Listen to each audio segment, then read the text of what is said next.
And so I would say to those who are like in my age group, 30s, 40s, 50s, and younger, just hear those voices that say, oh, you can't make a business online. What's that? Believe in yourself. Believe that you can do the unexpected. Find your skills. Ask a friend, what do I do best? What am I good at? And then have that and look around. There are jobs around. There is opportunity. It might just not be as easily found as it was before, but it is findable. And then stick to it. Stick to a group. Find your group and stick to a group of people who believe in you, rather than you having to go it alone. Because the hardest thing, and I've felt it and I feel it, and people will tell you, the hardest thing is to feel that you're going it alone. It's never going to end, the spiral, and no one believes in what you're doing.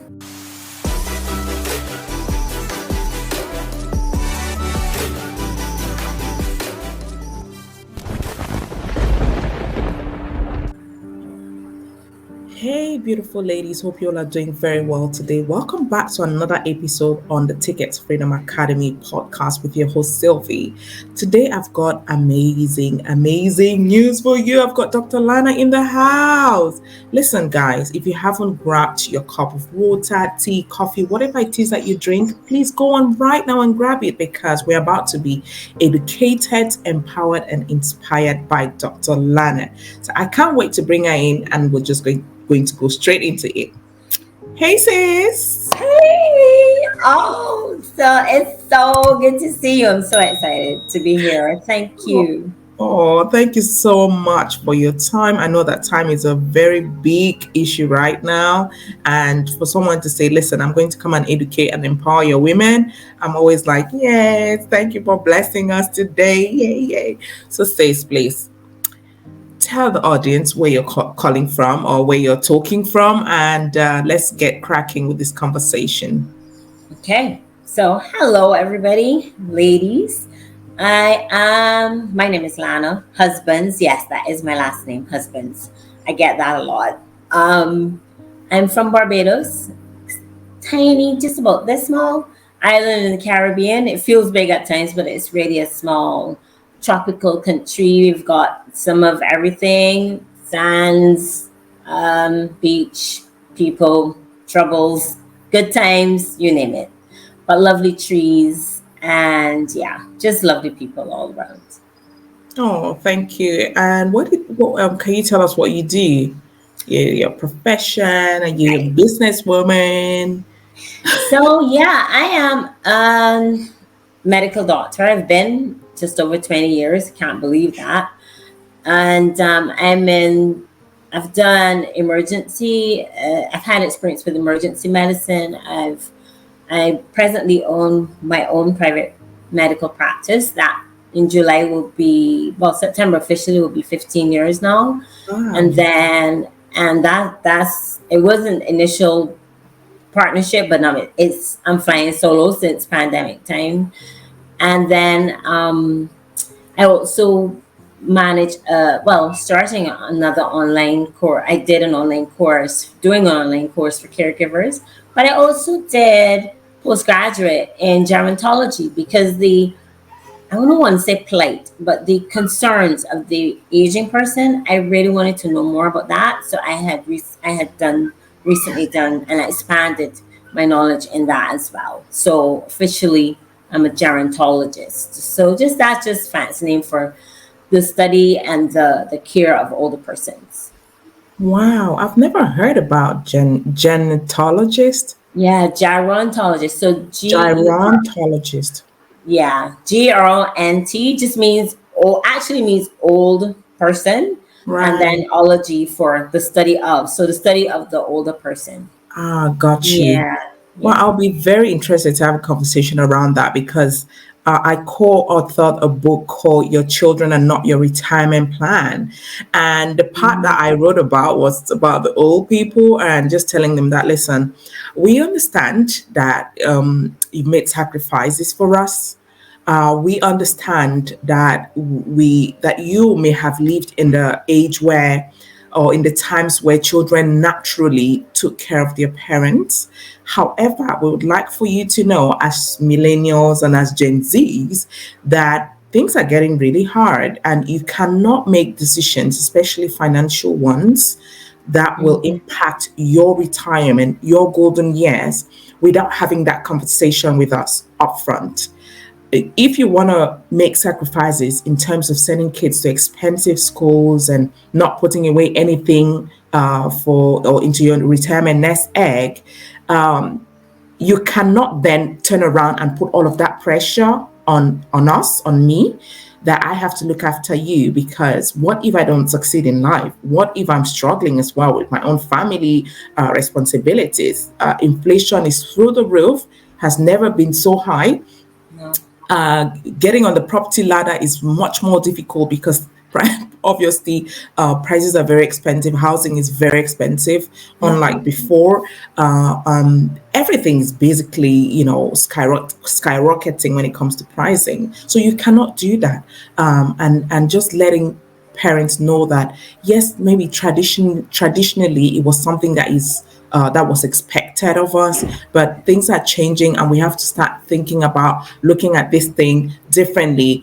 And when I sent the book to a lady who works with old people like yourself, she came back to me saying that, listen, the book is amazing, but the only part that I feel that will make, she called them the baby boomers that will make the baby boomers uncomfortable, is a part where you say to them that they are thinking indeed that their children are their retirement plan, and that if I can rephrase it and change it, I said, well, if it's not about blaming, it's about stating the fact. Really, it's just fact after fact based on what is going on right now. It might be an uncomfortable conversation to have, but most parents need to, or most baby boomers, they don't like that name. That's what I've come to understand. So I'd love to, just gather your thoughts about working with old people. What are their sentiments? Do they have regrets? Are they mostly financially comfortable? What are some of the things that you encounter when it comes to them? Because I do understand that you're into the caregiving side. Is it that if they had put away enough money, and maybe send kids to modest schools, they would have had enough to for their later years, for their care, and to afford, caregivers, not necessarily hoping that their kids will be there to care for them because they cannot afford caregiving. I just want to understand what's your sense about that, working with them. Yeah. And I don't not certain if it's how different it is here in other places, but in Barbados specifically, I can't speak for the Caribbean. What I've noticed, what we have is like a medical system Mm-hmm. for older persons, for persons in general, which is Right. subsidized by the government. And Okay. so that is having its challenges though, because money does not last forever. There's a Right. tree behind me, but that tree don't produce money. Mm-hmm. And that's the issue is that, as you said quite rightly, years ago, 80s, 90s, even as recently as the early 2000s, it was not as bad. I grew up, not thinking it was going to be an issue. Everyone had a plan. Most people had actually made some sort of thought, and most people, yes, did have a sort of an idea that they may be helped by their children. However, what's happened is the reverse, would you believe? Because jobs are not Exactly. available. There's very few jobs available for persons who are, I dare say, late 30s and younger. There's the stress of the pandemic, which is really was really burdening the population. And the older Right. ones, they would have died. But the issue is that the baby boomers, the 50s, 60s, that generation that would normally be okay, and they're the ones who are the most stable. Unfortunately, they're now the finding themselves where they have to take care of their retirement, help And with their the older persons, as well as help the younger ones who have no jobs. The yeah. older ones too, you may find an 80, 70, even 90-year-old right now whose small pension has to pay for the entire household, which never happened before. Right. So, and you know, they come from a generation where it is giving, but because there's so little to give now, so little to spread, it has become it is a social issue as well.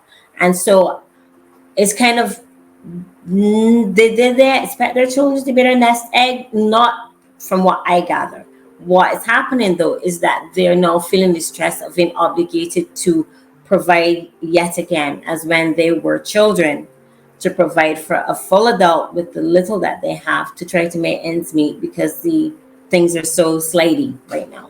So it is quite a challenge, and I think more so for, in terms of just not the physical feelings of being older and the physical, uh I won't say disaster, I don't like to use those extreme words, but the physical and mental strain that COVID has brought on society has really impacted older persons, in that they're not certain what, where they're going, or what will happen to their children.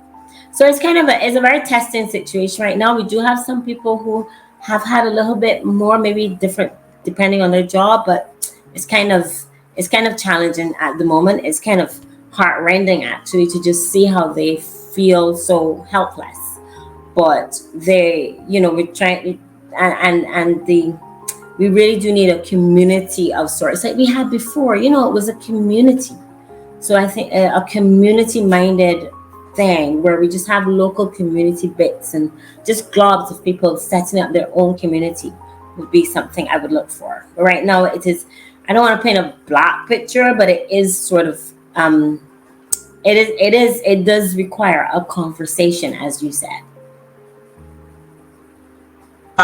Yeah, thank you for, casting light on that. And that's indeed, one of the things that I mentioned in the part that I wrote on the book, that listen, what we're seeing is that kids are actually moving back home to their parents because things are really tough out there. So you cannot, if you're living right now, those who are living right now, not necessarily those who are old right now, but those who are yet to have kids and those who are still young parents, start making plans, because it's not for those who are already there. It's actually warning those who are not there yet that you Yes. have to start making plans, because you cannot, at this point, once you're moving back home to your parents, expect that your kids will come and take care of you because you're doing what you haven't done for yourself, to do for you what you haven't done for yourself. So it's really sad the times we're living in, and to see how vulnerable our elderly are at the moment is very, Yeah. very sad. But there's something to learn from this, and I Hmm. doubt if things will get better. In my opinion, I think things only get worse. So we have to prepare Yes. um, for the future now more than ever. I really, really do. So in your line of work, but working with first off, why were you interested in doing what you do? Gender, I can't say the word. Oh, gerontology. Gen- Well, what made me go there? Well, that's interesting because I really had quite liked pediatrics, but that's another story for another time. And which is the other opposite end of the spectrum. So that's children, because I just love the joy, and they keep you young, and they always have something new to do and new to say. But with older persons, for me, seeing my grandmother, who raised me, because my mom being a studying and being doing nursing at the time, it was really my grandmother and my aunt who sort of took that helm and raised me. Um, and my grandmother's strong, she's doing, getting up at 4 o'clock, taking care of everybody, cooking. And then she goes to her work, and she was fantastic nursery and children's carer. And then coming home and doing work all over again. And I'm like, seeing her and seeing this powerhouse and Amazon of a woman, of a lady who would just go to the supermarket, do everything, cook for everyone, take care of her husband, my granddad, when he had to come home ill. And then I just, I don't know, mentally, that I just thought she'd be like that forever. So then recently seeing her get older in the last couple, I would say 2 years, I would say or 3 years before COVID really hit, I just felt this different person. And who's this different person? And just seeing her go down, even though I've seen older people go down, I'm like, who is here for the older people who have taken such great care of me and my Mm-hmm. generation? Who is doing Right. this for them? Who is Right. being, it makes me want to cry just to think of the fact that in this country, for example, up to that time, was only 1%, one for a country of almost 300,000 people. And we have the greatest number of older persons. Over 80,000 of those persons Oh my are God. old for the age of 65, 70. Who's Right. taking care of them? Who's where are they going for help? So Mm. that then I spoke to a consultant friend of mine, and I'm thinking I'm just feeling this pull to do something, but for, what do I do? And then I found somewhere where, my alma mater, my university, and that really then set us off. It was in the midst of the pandemic, and I'm like, online school, here we go. But it was an eye opener into, hey, there's so much that can be done, but it's one or two or three people, but there are so many older persons who do need that assistance. They deserve it. They've worked hard. They've worked, I mean, and sacrifices. You would have seen, I mean, in your line of travels, how much they do, how much the old ladies do. If they have to go for water, if they have to go, and they just do it with no complaints. They take care of everyone. They find, um, if something's missing, if food is low, or if money is low, they somehow find it. They've always done so. My grand has always taught me, secret of contentment. Never, don't just go around looking for things. Do your own thing. Be your own person. Be your own, stand up for yourself, and so on, and find things. But who is there doing this for them as they're getting down, as their memory is going, as Alzheimer's is hitting everyone, dementia, frailty, Parkinson's, all those things? Where is the person for them? And it feels as if we've and unfortunately COVID did show that, in my view, and for a lot of persons, we left them behind, and they suffered and are still feeling as the put aside group, and they don't deserve that. And I feel sometimes so out of my realm, out of my depth, as one other person, just one, to try to see, with the companies that are here, a few, how do we tackle this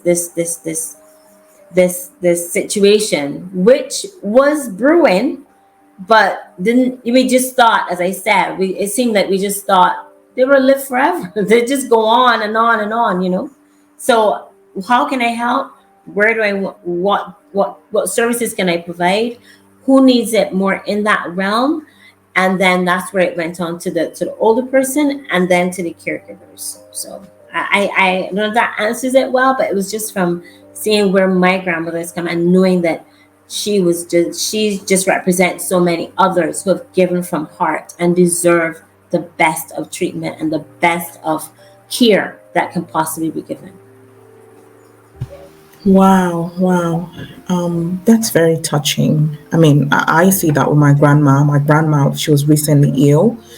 And the reason why is because I feel that she's working a lot into her old age, and she's lifting heavy bags, and all of that, trying to farm in order to send the farm to the city. My grandma is in Cameroon, trying to send the food that she's farmed to the city, to the kids in the city, because she feels like they need food to eat. They have to Mhm. always have something to eat. And then when she felt ill, my mom, I mean, my siblings had their stuff to do. My mom had things to do. And then all of a sudden, my mom's like, okay, what do I do then? I need to be able to do what I have to do to put food on the table. But my mom is ill. I also need to be there for her. So she was torn apart. I suppose my question therefore is this something that, because I mean, we it's true they've made sacrifices for us. No one can take that away from them.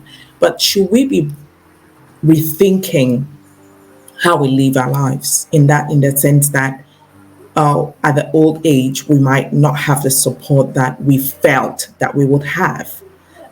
Should we be keeping reserving some of our energy and keeping some of our I would say resources, for that time when we feel that we're going to need support and that people might not necessarily give it to us for free, even the ones that we've made all the sacrifices for. It's about keeping your ammunition, saving some ammunition and keeping your cards, kind of close to your chest for the time when you need it. Because like you said, it's been brewing. So those who were watching this happening should have started thinking, oh, should I change things? Because if nothing changes, nothing changes. And we have to learn from experience. We have to learn from things happening around us. Now, with everything happening around us and with the people, the baby boomers now, what can we, based on what everything you've studied, what can we do differently as, people who are yet to get to that stage of their lives? Whew, that's an unstackable shelf. That's a stack to unpack. Okay, so the economy, the first thing person is going to obviously say, as we've heard the saying before, is the economy. It's the economy, and it is, and money is just not spreading as it was before. So those who are now trying to climb out of the unexpected pandemic situation, doctors, nurses, any profession, there are many, I mean, many who have been who have made businesses, true, and most of them have been the online.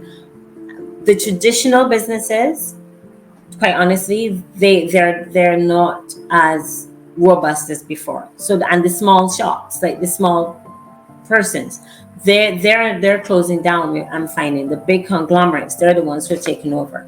So my what I would say, what I've found has needed to be necessary, needs to be a thought in brains of my generation, the brains of the baby boomers who are 10, 20 years older than I am. They're the ones who seem to have the nest egg, as it were. But those of us now coming up 30s, 40s, 50s, we may just have to think wider. If you have no job, just think wider. Just do and look for what your skills are, online, offline, and follow and start to make your own nest egg. It can be $10 a month that you put aside, $20. It will add up, and keep that for yourself. I would, if you have one job, see if what your skills are, and find another. A lot of jobs are in the online community. There are a lot of places and spaces for maybe skills that you may have, whether it's counseling, whether it's coaching, whether it's even finding little things to make and sell online. That might be something that you can do. But also something that really I feel strongly about is just gathering community resources and having a community pool. um, for so most people tend to have what we call a meet and turn. So I put in a certain amount of money a month in this group, and in this group of trusted friends, we put this money, and then at the end of that, your turn, you get what is for you, and you can use that for saving, use it for buying necessities, yes, but always put aside something for saving. I also find that the tendency to just buy new clothes, maybe use money to buy something that, think before you buy. I mean, that might sound like it's yeah, of course, but do you really need that new pair of shoes? Do you really need that dress that's $300? Do you need to go to an event that's going to be come and gone before you know it, and it's $400? You want to enjoy yourself, I understand, but think of 10 years from now, think of 5 years from now, think of 2 years from now. 3 or 4 years ago, no one could have expected that we would be in this position. Certainly not I. And so that has thrown people for a loop, it is true. But wherever we can find a space and believe in your own abilities, and I could say the older ones, the next egg, the baby boomers, the older ones, that thinking of you gotta that's no longer the way. And so I would say to those who are like in my age group, 30s, 40s, 50s, and younger, just hear those voices that say, oh, you can't make a business online. What's that? Believe in yourself. Believe that you can do the unexpected. Find your skills. Ask a friend, what do I do best? What am I good at? And then ha- have that and look around. There are jobs around. There is opportunity. It might just not be as easily found as it was before, but it is findable. And then stick to it. Stick to a group. Find your group and stick to a group of people who believe in you, rather than you having to go it alone. Because the hardest thing, and I've felt it, and I feel it, and people will tell you, the hardest thing is to feel that you're going it alone.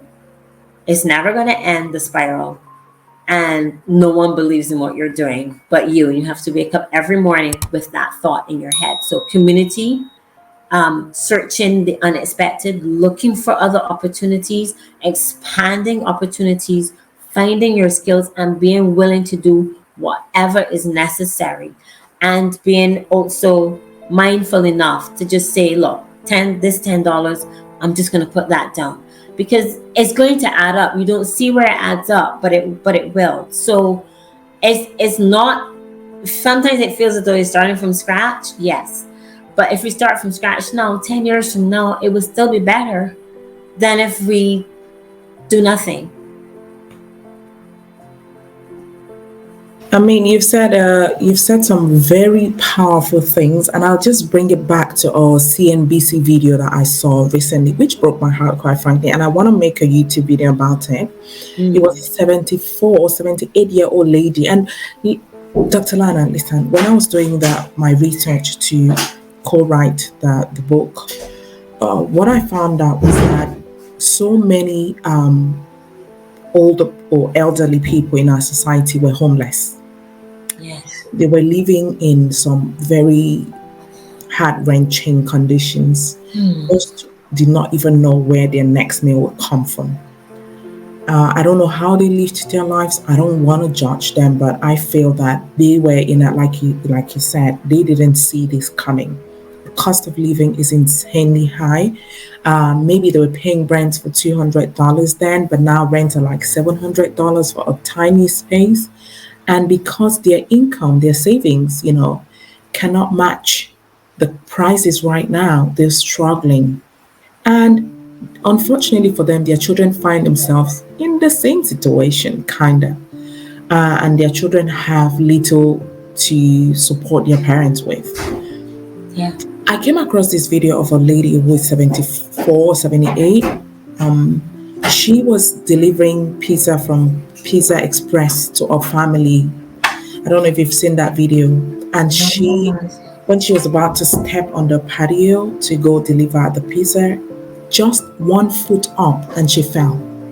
And she was headed straight for the rock chair that was sat on the patio, and her head was literally, when I saw the video, my heart sank into my belly. Like, she's gonna hit her head and injure her brain on that. And when the moment I didn't even look, like, and she touched the ground, all of the pizza obviously was all over the place. And the first thing, when she got up, as soon as she fell, the first thing she said, the family was watching, they heard the noise, and they all rushed out. And they were like, are you okay? She was like, I'm so sorry, I ruined your pizza. That's the first thing. Yeah. Like, she didn't even, have I broken anything? I'm so sorry, I ruined your pizza. And she was struggling, scrambling to get the pizza, to pick it up. I'm so sorry. And I was so I felt really bad for this woman. And I said, oh my God, at this age, you should be, playing with your grandkids, being sat on some beach somewhere. And and I felt that the reason why she was so concerned about the pizza was because she was afraid of losing her job. She was afraid of losing that thing that now puts food on her table, that now pays her rent, that now pays her medicals. And the US is even worse because, and I mean, there's no, besides the UK and some other countries where medical care is paid for, you have to Yeah. pay for yours. And I was very heartbroken. Obviously, the family was very nice. They told, don't worry about the pizza. No, I'm so sorry. And they took a recording of their CCTV and they put it on social media. They did a GoFundMe, and in no time she got about more than $200,000 donated. Mhm. And it just goes back to what you said about community resources, because it might be heavy for one person to give $200,000, but if we all chip in 5, 20, whatever you have, $2, it can go a very long way and she was retired immediately. It took they went to Pizza Express to find her. She had no idea they'd done this for her. And she broke down in tears. She was like, oh my God, this is a lie. This is not happening. You've changed my life. You've retired me. What? And I said, oh, I need to make a reaction video about this because today it's hard, tomorrow it might be us. What can we do to avoid being in that place where we are so vulnerable to the point where even when we're about to get hurt, we think about food? Like literally, they can have another pizza. What if you hurt yourself, broke your arm, your ankle? What's going to happen? I thought the level of desperation was too much and very, quite frankly, scary Yeah. for someone that elderly. And what you said about depending on community resources is really, really, really powerful. And maybe we can start having those conversations. And I think you should really look in that direction, as in maybe use this story as an inspiration to say start a movement. For me, it's about really starting something like a movement and saying our elderly, they deserve our love when they're weak. you know they deserve our support when they need us. And this is how we can go about it. No one person can do it. No one hand can tie a bundle. You need to hold the whatever you want to tie and use the other hand to tie. And if Mhm. all of us are coming together, we can just give our widow's mite and it will go a long way to change lives, to build, I don't know, whatever it is, have these community recreational centers, um, Yes. support, food banks for them, where they can go grab some food, with their IDs. And I don't know what we can do, but I do believe that in countries where there's this lack of support, I feel that if one person, takes the microphone or the megaphone and screams loud, and you can start to, you're already doing that, reach out to conglomerates. And but I think part of their corporate social responsibility as well is to do something good for the community in which they operate. So you can perhaps look at it from that angle as well and say, listen, this can go into your balance sheet as corporate social responsibility activities for your company, and it's tax deductible, but you're doing something phenomenal. And if people are aware that you're doing this for your community, it's definitely going to put your company on in good lights, and people want to do business with people who are taking care of the elderly. Obviously, who wouldn't? You should be really evil to not care for the elderly. But most people who do not care, who are not evil, they don't have, they can't give what they don't have. And money makes the world go round. Money does. It is. And for those of us who cannot afford financial support. Maybe you can go around to take their clothes and wash it for them. Maybe you can just go and grab their shopping list and go do the grocery shopping for them. Whatever it is that we can do. So perhaps we can start looking at all these other ways that we can support the elderly, not necessarily financially, but even with our resources, with our time, just most people I hear, I mean, you're a medical doctor, most people I hear that when they get to a old age, what they crave for most is company. It keeps Yeah. them doing, and it gives them a reason to keep on living. So, form friendships with them perhaps, and just have story times with them. Go out, laugh around, take them to tea time. Take them to a club and just have fun. Let's go dance. Organize a mini party for them. Just them. In each other's company, and just invite them, and you organize and just invite them for free. Things like that. We can do. I Yeah. don't know what you think about that. Yeah. There's so many things that would like to be done, but again, it's cultural. Mm, So, the government, I must say, they had set a program where persons would call older people who were alone. They would call, and then when restrictions were a little less, they may come and visit, or they had a food set up system where they would deliver food for older persons. So this right. after they'd found the who they were, where they lived, got information, and they bring it. So I must say that's great. But the reliance on government is too um there's just too much. As you said, the corporations, the conglomerates, um the man on the street, the individuals. There's two things that I know of here for sure, and I know I don't know, we can't be the only ones. People are very there's a stigma attached to receiving help. There's True. a stigma attached to somebody coming to talk to. What do you want? There's a suspicion. The family thinks, or you coming to get the old man or the old lady's money. Mm, Family members you don't see for ages. And I'm not saying this to indict anyone, but family members you don't see for ages. Then the person is much older and frail. Then they turn they up. turn up. Where were you? Neighbors that were caring for people for the whole time. When that person is going, they get no acknowledgement. I mean, it's not that they did it for acknowledgement. So the whole thought process, the thinking, what you said is beautiful. It's exactly what I've been wanting to trust me, to actually buy my own megaphone and go around town, but that would create its own stigma as well. She's gone berserk now. We know she's really gone crazy. She's got a megaphone, but community spirit, community things. We had a big community thing here, and that had started to really be for the older ones. But honestly, with COVID, older persons feel afraid to leave home. They Mm, don't understand what we're doing here, like Zoom calls. They don't understand what that is. They don't see it as a talking. Why can't I talk to the where is she? I can't talk to the person.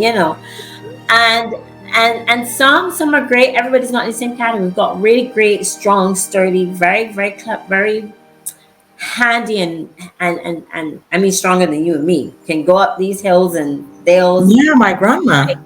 I'm Right. telling you, right? But there are those who, I think it's a mindset and a mind shift, but it must be done. It has to be done, and Mm, because it's not just for them. It's the us and them that I find that is most distressing. mm, Um, Whereas when spoken before this on our local station, spoken this before, the intergenerational thing. So the mm. 5-year-old come talk to Gran who's 90. She's not scary. Come bring them in. Bring the 15-year-old in. What you said. Do they might want to do laundry or dishes or whatever, but come do something. Play a game. Play. Let them see you play. Have a set area, not co-housing and such. That might not be affordable. That's a type of co-housing, but that's extremely expensive. Let's just do a community small thing. It doesn't always have to be huge to be important. Um, Mhm. have a little park area, and you put a bench or two. We all get together, put a bench or two, and just the children. I mean, studies have shown that even when an older person just watches children at play, even if it is on TV, even if it's from their patio, it makes them feel better. It makes them feel alive, Right. a sense of purpose. So Mhm. community spirit, um, from my point of view, I'm just saying what I've seen happen, how I've seen them thrive and grow. So nest egg, yes. Bring that community pool. Cooperation, see it as a community and a personal responsibility, because we don't age backwards. We were all going in that direction. It will be yours and my turn soon. Mm-hmm. Your children and the children would need to understand how that goes. So getting the megaphone, I'm all for that for sure. But yes, and talking, you're giving me an idea. And just talking on that and getting that honed down. All your points, I've written them down, all are so profound in terms of just gathering together, so that we see it not as just money, yes, but community. Where there's community, the money will come. Where Yes, there's yes, the no money, resources will flow, right? they will flow. But Yeah, the community mind, the fear base, the lack that's of what it starts trust, from. Mm. that's something I think is more working. And not only coming to the doctor when you're sick, that's not what gerontology really is about. It's about the whole community, the whole atmosphere, seeking out the intergenerational interactions, getting Right. all ages together, even if it's a 10 minutes on a Saturday or something that we can put and pool together, and Mm. then start the conversation and actually just talk with one another. Don't go in your little groups of two and three because you're ashamed, because mom might say the wrong thing. I'm certain we don't have perfect conversations. Who has a perfect conversation? You know. Nobody, no one. So That's a, and understanding dementia better, understanding the changes that happen with older age, take that fear, that stigma, that resistance, that lack of understanding, so that we build understanding. wow.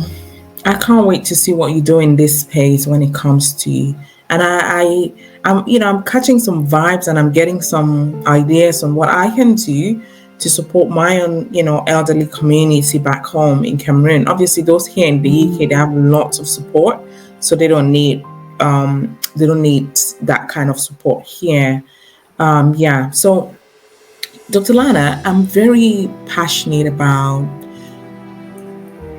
freedom. That's why I call this podcast Ticket to Freedom Academy. Why do I call it an academy? I want it to be like an encyclopedia where women just, if you want to hear from other women, their experiences, some of the things that they have overpowered. If you want, because a lot of times things are difficult until it's done. They are impossible until it's done.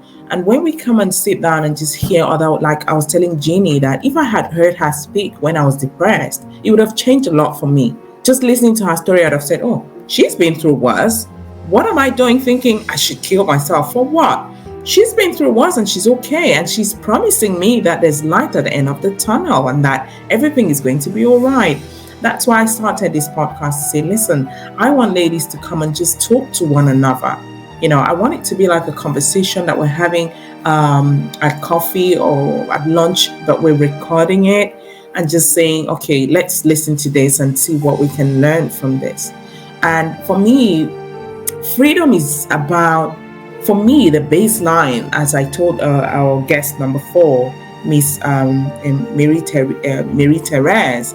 Freedom for me, the baseline is having that financial, economic power to make decisions for myself, irrespective of what that decision is, who to worship, because a lot of people get caught up.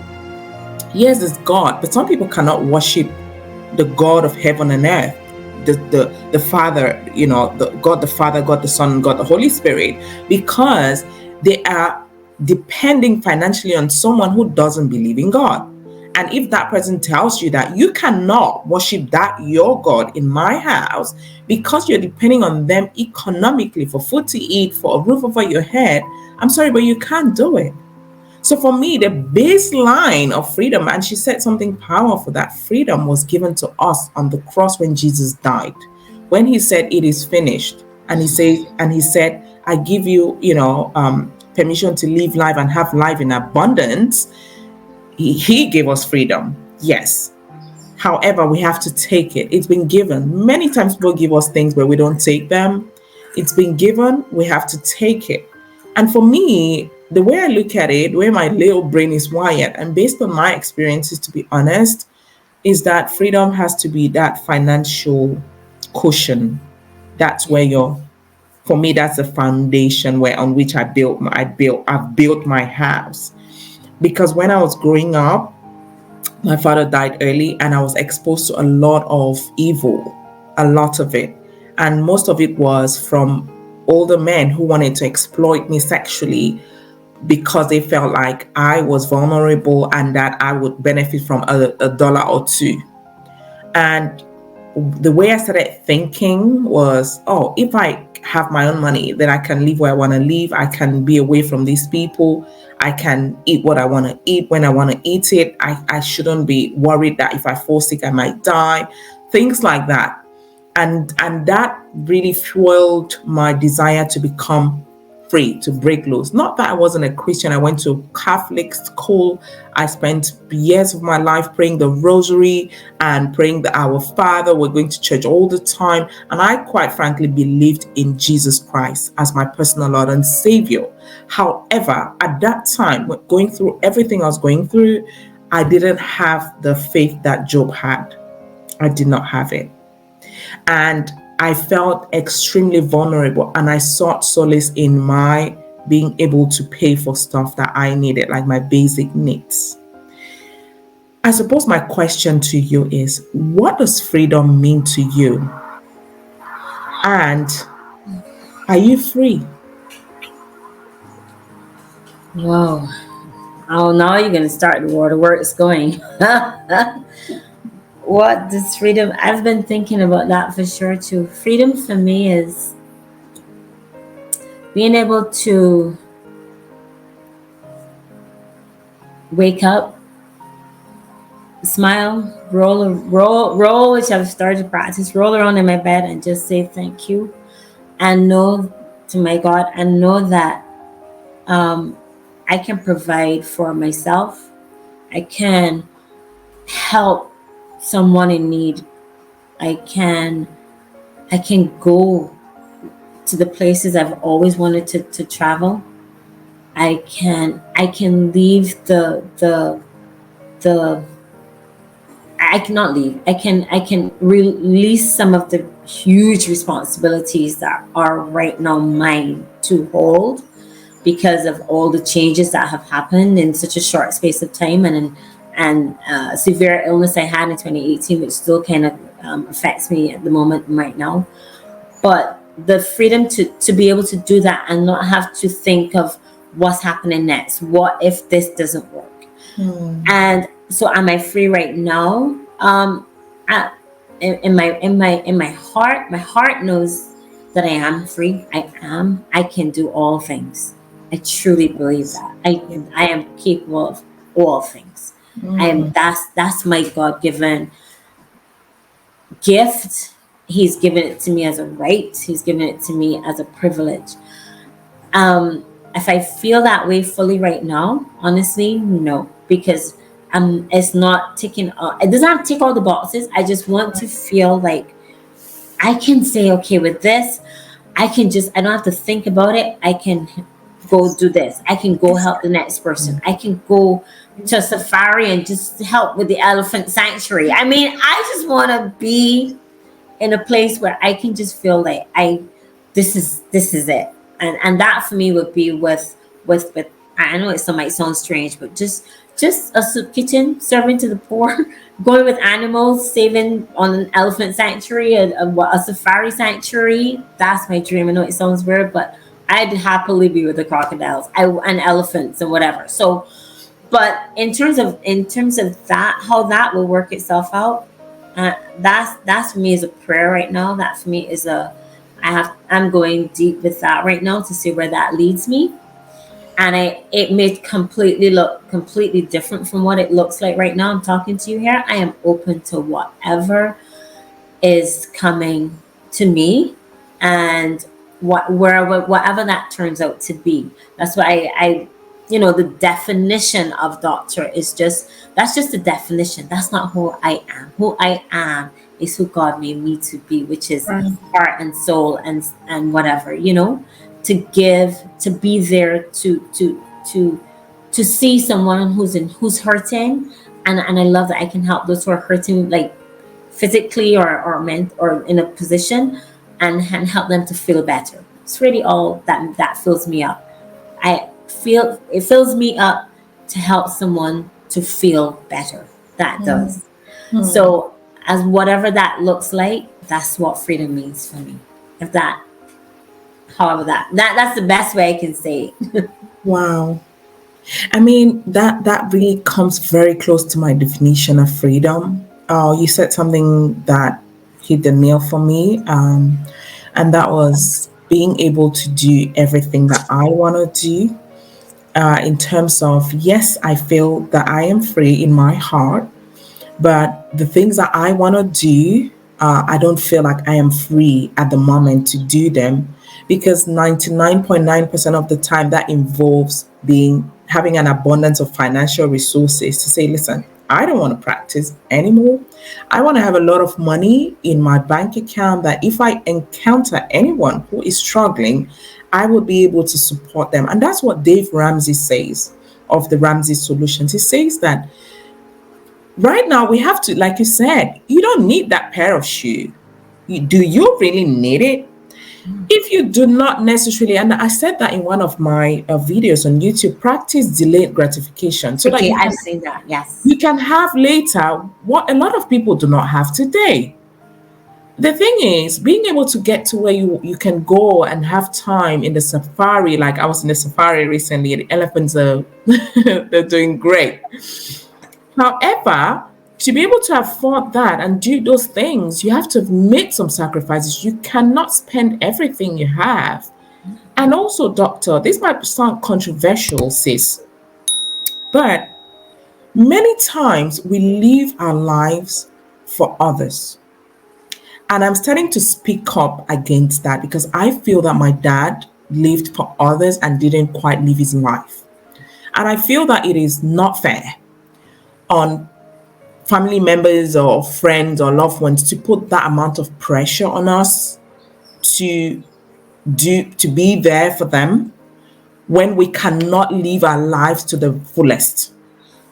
We make sacrifices. I have made sacrifices in my life, so much so that I feel like I'm not even living my own life. And at some point, I had to say, stop.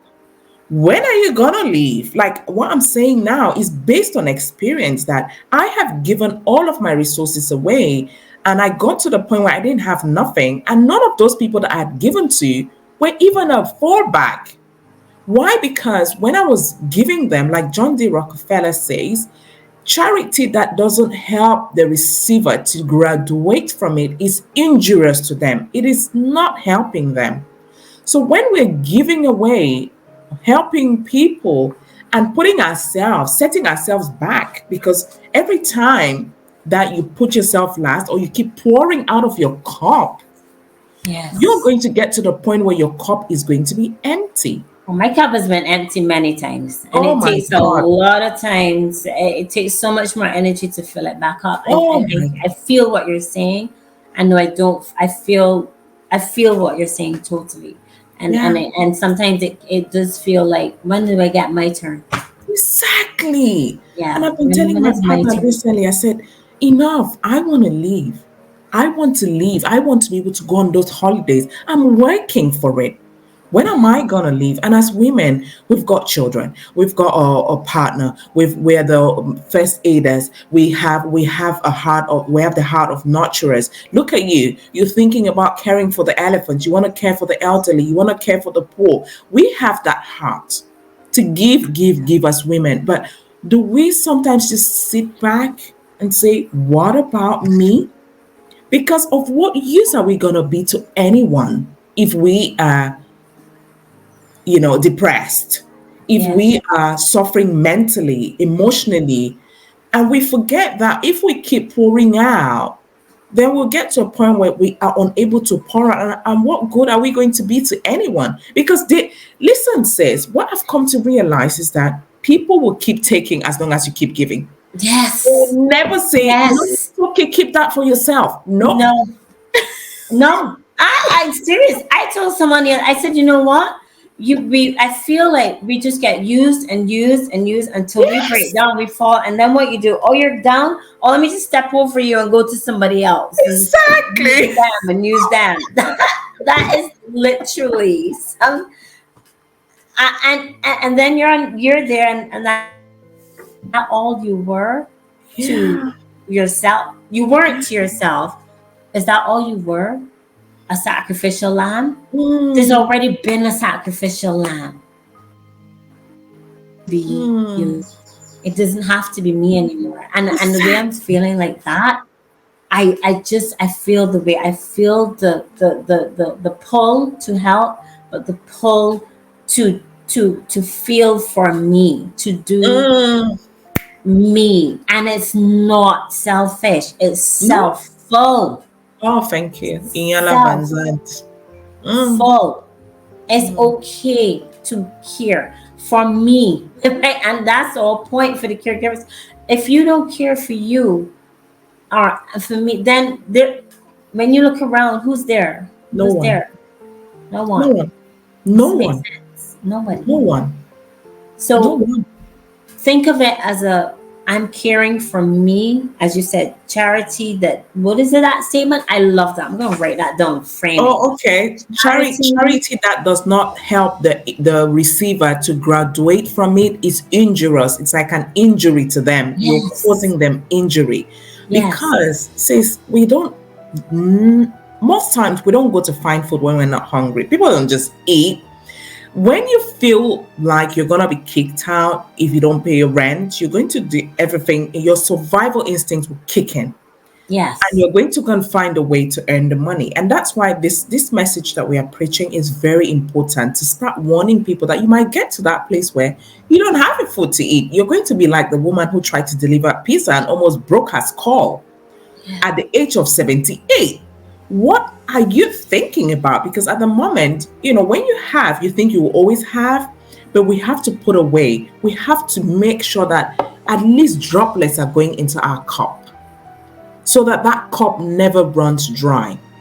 Because if we keep giving to people thinking that we are doing good to them, thinking that we're doing it out of love, oh, I love you so much, I'll just keep giving to you and I'll never let you graduate from charity.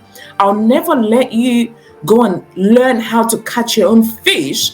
Because when someone has a place where they get their financial resources from or material resources, why bother? I'm sorry, Never. excuse me. Why bother? What then is your motivation? What do you have any skin in the game? You have skin in the game if you're about to be kicked out, if you don't pay your rent. But if you've got Sister Lana who's going to come and give you money to pay your rent, well, I might, I'll just put in 2 hours to find work, or I'll just, but there's no motivation. All the people that have gone out and done radical things, the stories and stories I've read, is because their backs have been against the wall. From the person who trained Tony Robbins, that's Jim Rohn. If you listen to one of his videos where he said a little girl tried to sell him some cookies, he didn't have $2, and he said, never again. Again. That Yeah. was the time for him. Yeah. We have Yeah. to get to a place where our backs are so against the wall that we bounce back and say, never again. But we're not gonna that it's never gonna happen if that person keeps handing things over to us. We are therefore injuring the person we're handing things over to, You because we're are. not allowing them to get to that place where their back is against the wall, which will then cause their rebound to take control of their life. Absolutely. So it is a double-edged sword. Yes, we all need to support one another, but to what extent? That's what has to be measured. Anything that is not measured, like even the Bible says that wine is good, but we have to measure it. Everything we do, we have to measure it. And the Bible says that when you earn money, eat some, keep some, save some, and give some in that order, Yeah. not to give everything away. We have to save. We have to put some grains in the barn for the rainy days. And most often that will be when our bodies are frail, we're unable to work, we're sick, or when we get to our golden years. People might have all the good intentions in the world to support us, but they cannot give what they don't have.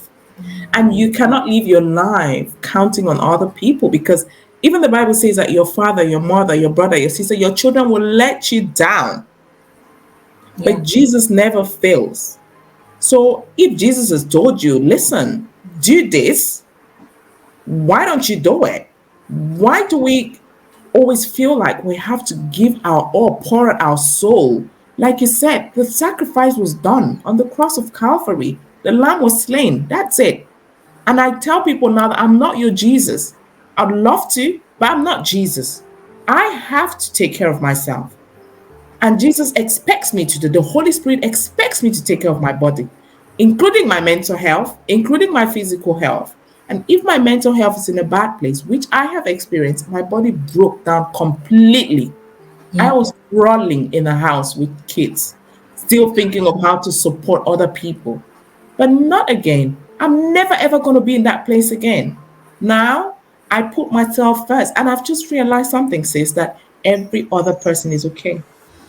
Yeah.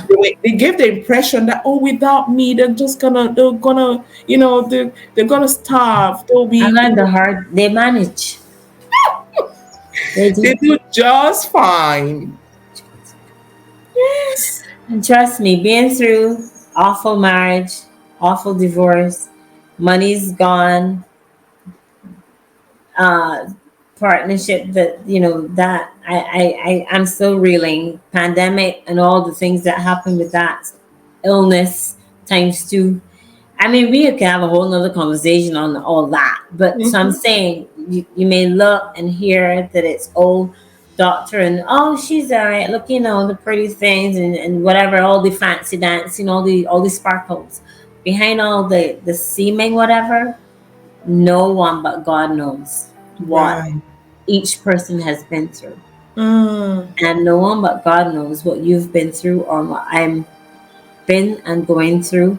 Mm. And so that's the whole that's the that same idea of community spirit. At least someone to people may not always understand you, but even if we from our little part, our little corner, can have a small amount of empathy to understand this person, they may be smiling, but the smile looks a little off, or just how are you, and keep asking how are you, Hmm. and checking on each other, looking after, looking, not just um not just how you doing. This is what we do a lot. How you doing? Oh, I'm fine. Oh, great. Like that's what we do a lot, right? Right. Yeah, it's But true. We do that a lot. we Shallow, do that shallow, very shallow. very shallow. How you doing? I'm okay. Yeah, cheers. All right, bye. So I have no idea, and so sometimes you can be in a place where you are absolutely without the next option, or without a knowledge of what is going to happen next. Mm. And that's where they get in still and just seeking guidance, seeking suggest advice. This is not my advice. This is not advice for say. This is just from my heart. This is just what I'm working through. And as I said, we don't know or see what people are going through. We Mm. just see maybe the end of it when they look all fancy and everything, and then you're like, oh. Or as Tony Robbins said, people say, oh, good for you, but they didn't see the struggle. They didn't see when Exactly. he had nothing. Mm. And when you feel our backs are against the, when our backs are there, when we're there, that's place to get still, to really feel God's support, to look for it, to ask for the guidance. What do I do next? Because I do Mm. not know what to do next. Sometimes Right. you just don't know what to do next. So true. And so that, and then as I said, and as we had said earlier, whatever skills you have, there is no shame in good and in any work, as long as you are, it's honest work. It's work that will help you to help yourself, Right. wherever you are, and it's work from your heart. Hmm. That's where it comes from the best. And so never mind the description people look at you, never mind whatever it is.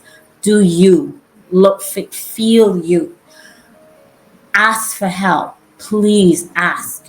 Sometimes people really don't know what you're going through. Right. Ask. That's another thing women don't like to do. We don't like to ask because we're always the givers. It's a shame to ask. Ask, seek, ask, and work and do the work. Yes, find what you can do best. Find where you are best, but find you in it and do you in it. Wow, you've said something that has just me. I wanted to grab a copy of my book, How to Be an A Plus Partner, Mom, and Entrepreneur. And you said about asking, that's something that women don't know how to do. And I feel that to be true based on the research and the data that I found that in India, in the year 2020 alone, over 419 women on average kill themselves daily. Yes. And it's very, it sounds 419, but imagine looking at 419 women in blood, cold blood, every single day throughout the year, 365 days in a year. And what the women killed themselves because they didn't have financial or economic power. They felt like they got married too early. They were in abusive relationships. They Yes. had children too early. We don't ask for help. And I said in my book, please ask for help. You cannot do it all. That's how we strike that balance, because women are always trying to do it all. We're trying to be the strong person, the comforter, the psychologist, the psychiatrist. We are the first aider. We are the cheerleader. We are the cooks. We are the cleaner. We are everything. But do we ask for help? And most times that help is not necessarily financial. When I was down, depressed, and without, like you said, not knowing my next move, all I needed was someone to talk to. Yeah. All I needed to have done was to be in a community where I had someone to talk to confide in, to just exchange ideas with. And I found that online, going on a course where there were, I think, about 1,000 women. And that course lasted for 5 days. And I came out of that depression, never to go back in. Fabulous. 5 days. And that was all on Telegram. We weren't even seeing each other. Wow. Just imagine. Just in a Telegram group, just texting back and forth. And, the coach will drop a voice message and she'll send a PDF of the work that we had to do for the day. That was it, sis. Changed my life. And because of that course and because of that community, I decided that I need to create something that's bigger than me so that I never feel like I should be out of the equation. Like I am one of them. There's a massive puzzle on the table and I need to be there to complete it. Yeah. I love that. And that's the place where I put myself. Like I'm never ever gonna be in this position again because that was selfish. To feel like I need to take myself out of the equation. What about my kids? What about the people that love me? What about the people that God has sent me here on earth to impact? What Yeah. about those people? Why should it be just about me? And really about me in a positive light. Take care of your bloody self, Sylvie. Put yourself together. And if you need to find the right community, if you need to seek help, if you need to knock on doors, go do the Do dang it. thing and stop holding back and feeling ashamed and feeling, unworthy. Just do it. And I said to myself, listen, girl, you're never going to be in that place again, and you're going to be a support system for other women.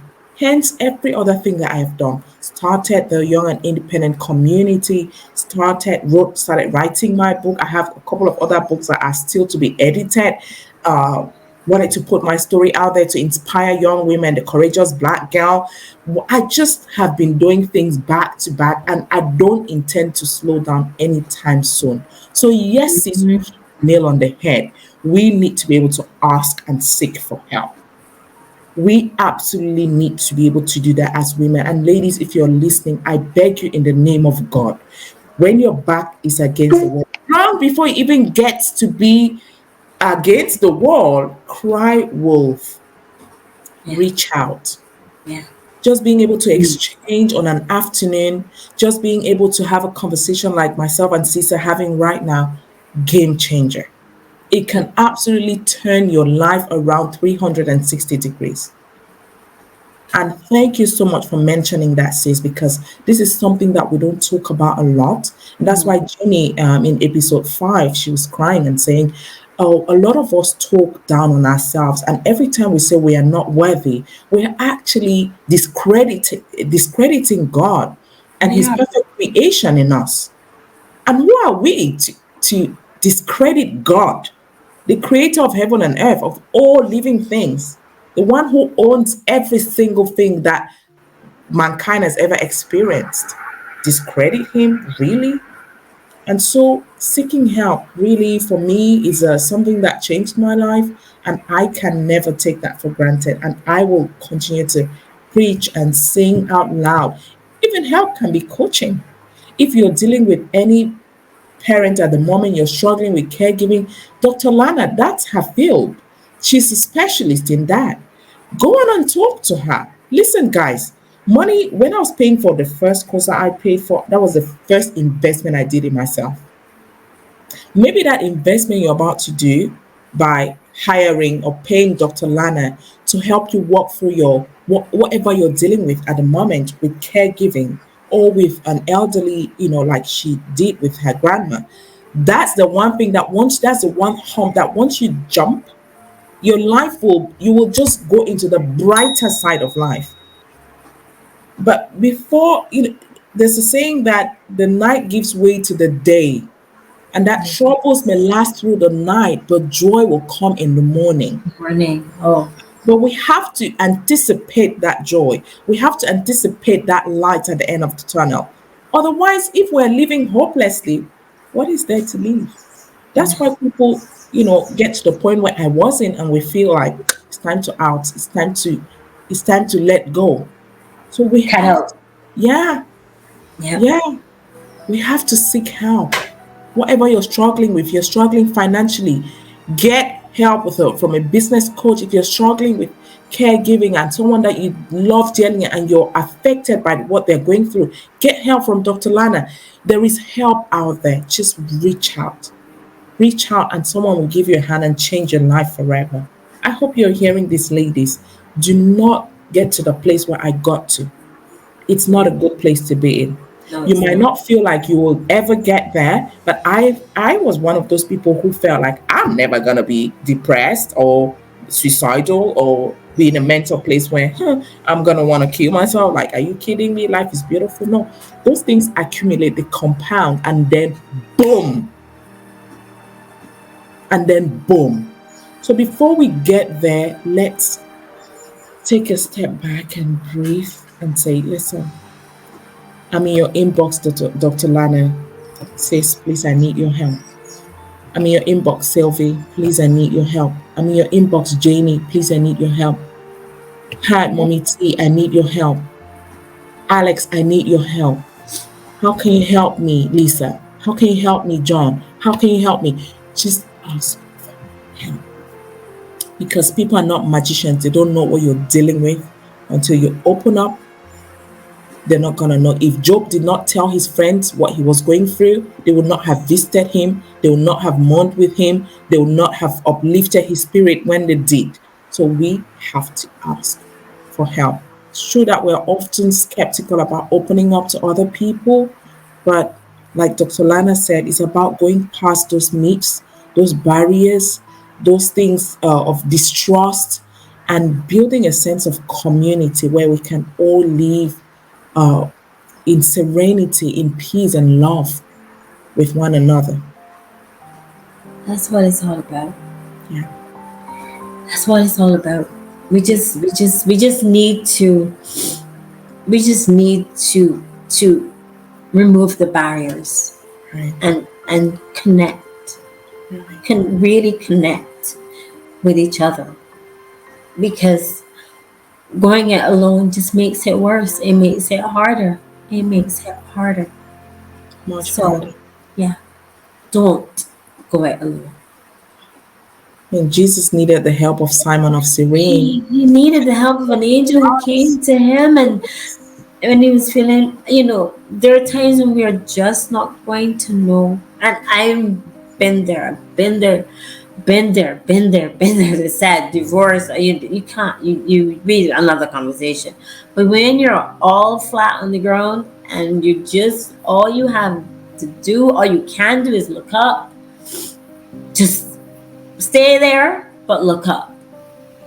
I encourage all of us to just keep looking up, because there is hope. There's always hope. My grandmother always says, as long as there's life, there's another time. There's a hope.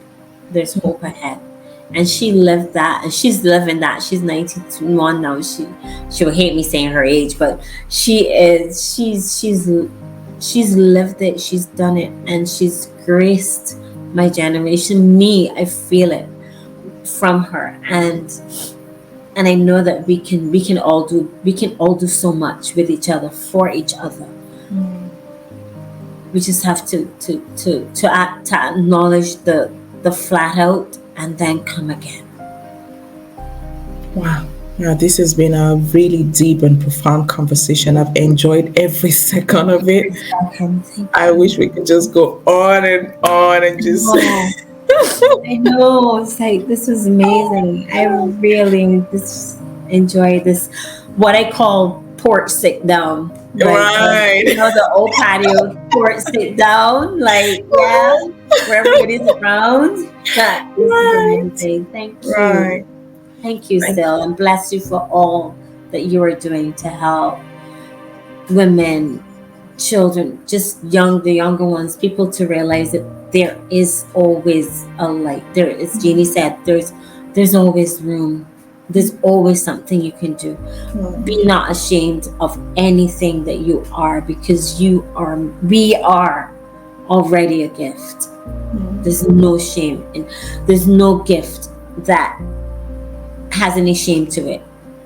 So just feel your worth. And as someone who's not always felt her worth, feel your worth. We are worth it. Yes, love it. What a powerful conclusion. Feel your worth, ladies. You're worth it. Thank you so much, Dr. Lana. Thank you, sis. Thank you so much, so much for empowering, educating, and inspiring us today. I loved every bit of it, and I look forward to bringing you back because I've got some more questions for you, and I want to hear everything. Ladies, I hope you thoroughly enjoyed it. If you did, don't forget to subscribe, don't forget to like, don't forget to share this, and don't forget to quote Dr. Lana or myself on some of the things that we said today. Thank you. And if you'd like to be a guest on this podcast, please reach out. Always looking for more wisdom. She's like Dr. Lana said, we have to be there for each other. So let's be there for each other and let's share our experiences and knowledge and our wisdom with one another. Thank you so much. And until next time, take care. Thank you. Bye.